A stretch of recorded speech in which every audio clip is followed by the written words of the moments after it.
Going to middle school is like living on an iceberg.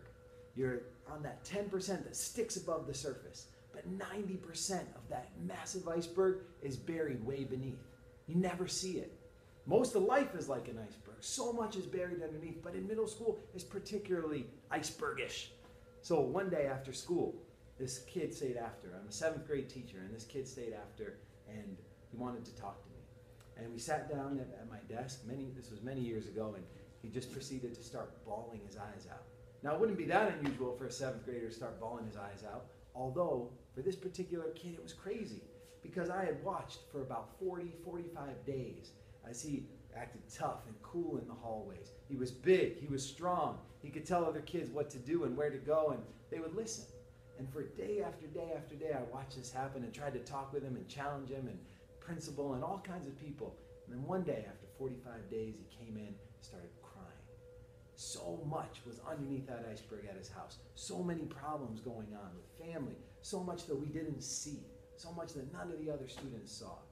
So many times people come into middle school and they're judged based on exactly what's on the surface. We don't get to see all that we're feeling inside. You get a grade back and you think that that grade defines you in middle school, but it doesn't. Below that A+ or A- or D or F, there's a whole world inside of your heart, in your brain, that doesn't get to come across just on a graded essay, or on a comment you make in class, or on what your locker looks like, or on what someone sees you walking down the hall. And knowing and remembering that middle school is like an iceberg can give you a lot of power to try to crack through, to try to dig a little deeper. Even if you get cold, you might have to bundle up, you might have to get 6 or 7 layers on you to try to get deeper in that iceberg. But it's worth it, and it's possible.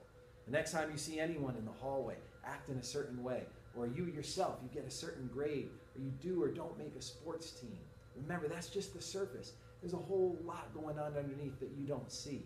And the purpose of life in middle school, the way to survive middle school, is to try to get deeper, to try to go beyond what that surface grade is, what the surface of that kid looks like, what he's saying or what she's doing, to try to deal with it, unpack it, ask for help from a teacher, ask for help from your mom or dad, from a counselor, from other friends. And remember that what you see on the surface is only about 10% of what's real.